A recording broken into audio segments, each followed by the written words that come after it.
बिस्मिल्लाहिर्रहमानिर्रहीम। National point से मैं हूं फरहान ज़फ़र। इस वक्त बुशरा शकील हमारे साथ मौजूद हैं। 2000 केस पर जो लोग काम कर रहे हैं उनमें से ये एक हैं जो कि बड़ी बहादुरी के साथ जो है रिपोर्टिंग कर रही हैं। हाल ही में आपने इनकी कुछ वीडियोस भी देखी होंगी जो कि कोर्ट से थी। खुर्रम राय जो ज़हीर की तरफ से या ज़हीर की फ़ैमिली के तरफ से जो लॉयर हैं उनसे भी काफ़ी सख्त सवालात किए। इस वक्त हमारे साथ मौजूद हैं, इनसे बात करते हैं, इनसे पूछते हैं कैसे देख रही हैं इस केस को। अस्सलाम वालेकुम। वालेकुम अस्सलाम। बताइएगा, केस तो जैसे चल रहा होता है, इंसान रिपोर्टिंग करता है, हम भी कर रहे हैं, लेकिन एक होता है जज्बात। और आप ज़ाहिर है आप कहती हैं मैं भी माँ हूँ, तो वो आपके अब कौम को नज़र भी आए।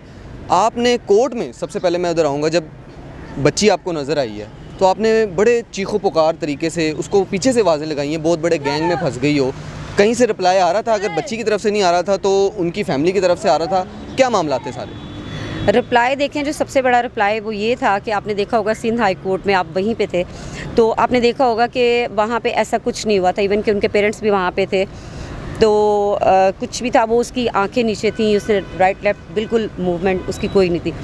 बट जब लाहौर हाई कोर्ट में जब वो आई है 2000, तो उस वक्त जब मैंने उसको आवाज़ दी और जब मैंने बोला है कि दुआ आप बहुत बड़े गैंग में फंस गई हो, तो आप देख सकते हैं कि वो उसने पीछे मुड़ के देखा है।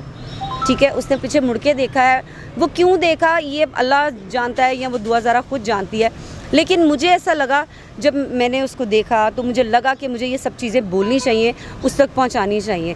तो बस यही थी मेरी फीलिंग्स। और एक साथ और थी एज ए मदर, मुझे नहीं पता कि मैं सही कह रही हूँ या गलत कह रही हूँ, लेकिन उस वक़्त मेरा अल्लाह जानता है कि मेरी उसको जो फीलिंग्स थी वो ये थी कि अभी जैसे मुझे दुआ ज़रा नज़र आई है, तो जिस तरह उसके वालिदैन तड़प रहे थे ना, तो मुझे था मैं इसको पकड़ूँ और मैं गाड़ी में बिठाऊँ और उसके वालिदैन को कहूँ ये लो आपकी बेटी। ज़ाहिर है ये आपके जज्बात थे, आप बता भी रही हैं, लेकिन कुछ सहाफ़ती इक़्तिदार भी होते हैं। मैंने भी जिस तरह कोशिश की थी सिंध हाई कोर्ट में बात करने की, तो रोका नहीं जाता सहाफ़ी को या जो भी वहाँ पे मौजूद होता है, जिनके हाथ में माइक होता है, जो सवाल क्वेश्चन पुट कर रहा होता है, थोड़ा सा डिस्टेंस मिलता है, उसके बाद गाड़ी में ले जाते हैं। तो आपने ये सवाल किया, उसके बाद हमने ये भी देखा कि उनकी फैमिली की तरफ से आप उनकी मदर को भी कुछ सवालात पुट करनी थी और वहाँ से भी उनकी फैमिली की तरफ से भी कोई रिप्लाई आपको आया था। वो क्या मामला थे? फैमिली की तरफ से तो उनकी कोई रिप्लाई नहीं मुझे आया। उन्होंने मेरी बात का कोई जवाब दिया ही नहीं है। अगर आप सच्चे हो तो जब मैं पूछ रही हूँ आप 2 मिनट खड़े हो जाएं।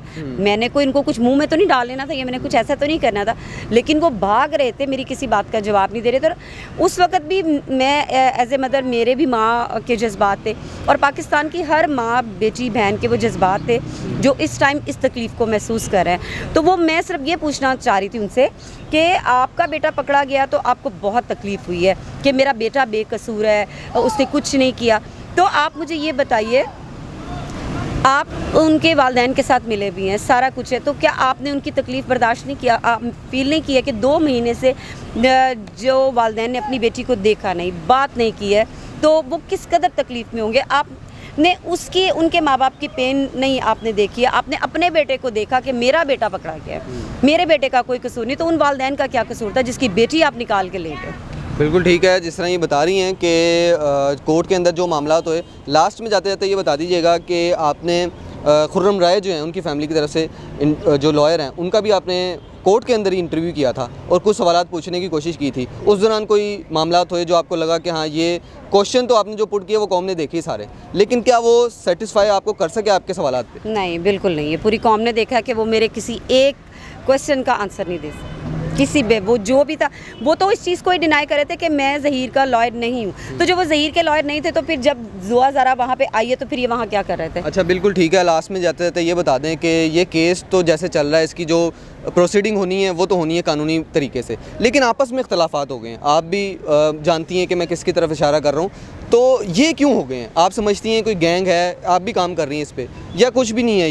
ये नॉर्मल बच्ची को ट्रैप किया गया है? नहीं, हम ये नहीं कह सकते कि कुछ भी नहीं। और रही बात इख्तलाफात की, तो मेरे किसी के साथ भी इख्तलाफात नहीं है, लेकिन हाँ, अगर आप मेरी इज़्ज़त पे आएंगे तो डेफिनेटली मैं किसी हद तक चुप रहूँगी। जब वो आप लिमिट क्रॉस करेंगे तो डेफिनेटली फिर मैं भी बोलूँगी। करैक्टर असैसिनेशन शुरू हो गई है? नहीं होना चाहिए, लेकिन करैक्टर जो आप कर रहे हैं वो पहले आप देखें कि किसकी तरफ से, 1 दफ़ा, 2 दफ़ा, 3 दफ़ा, तो फिर आप देखें अगला बंदा भी इंसान है।